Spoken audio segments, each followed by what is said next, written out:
نعم. ولا حاجة. موقف النهارده يا بنات يفطس من الضحك.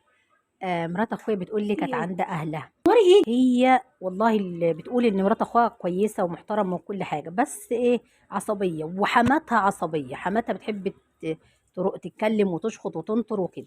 وبصراحه مرات ابنها مش مقصره، بس بتحب ترد. هي بتعمل كل حاجه تمام، الا عندها عيب واحد، ان هي بايه، ما بتسكتش، بترد على الكلام اللي حماتها بتقولها، اللي بتقوله لها. يا حماتها خبر. بتتنرفز اكتر، والموضوع بيكبر، والموضوع المفروض يعني ايه، نقدر ان هي ست كبيره. ممكن الناحية التانية تسمع في وانا الموقف مش ده يعني يعني. ما اتحطيتش في الموقف عشان ابقى افكر زيها، بس برضو انا يعني بحب نحاول على قد ما نقدر نراعي ان هم ايه، ستات كبار، ونحاول.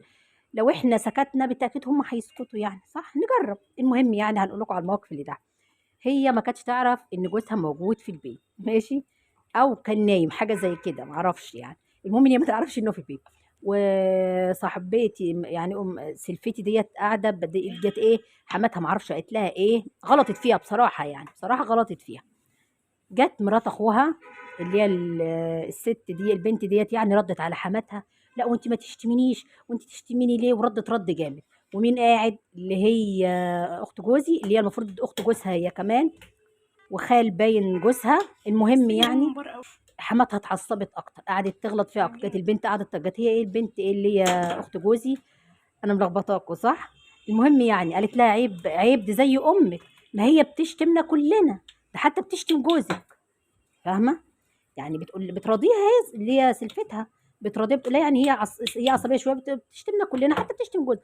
ردت قالت ايه: لا تشتمكم براحتها، بس ما تشتمنيش انا، ولا تشتم حد من اهلي ولا كده. ايه المشكله؟ وهي بس هي بتلعب بتقول بتلعبها بقى. الكلمه دي، لقت جوزها طالع من وراها من الاوضه، وبقول لها: ليه يا روح امك، هو انت خلاص بنتي مين؟ ما تحسهاش. سلفتي بتقول لي: هو انا مش شفت هتتصور. مرات اخويا، لو قلت لكم كانت هتعمل حمامه على روحها، تقولوا بتكذب. الموقف فعلا انا ذهلت.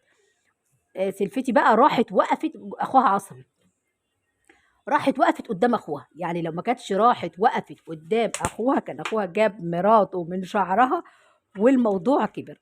كانت هي راحه واقفه، بصت على اخت جوزها، ماشي، على مرات اخوها قصدي، على منظرها البت تنحت، كان هيجي لها سكته قلبيه، وهي راحت وقفت بين اخوها وقالت له معلش، وهدت الموقف. يعني الموقف ما كانش مستاهل الخضة ولا الحوارات ولا ده كله، صح ولا أنا غلطانة؟ هو بصراحة في حموات شريرة، وفي حموات طيبة، وفي حموات نص نص، بس احنا نحاول نراضي، يعني نراضيهم بالكلمة الحلوة، حتى لو مش عاجبنا كلامهم.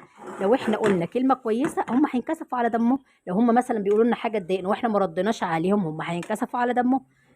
ما بقولكوش كده عشان ما يجي موقف وتاخدي على دماغك وتسكتي، لا والله لا.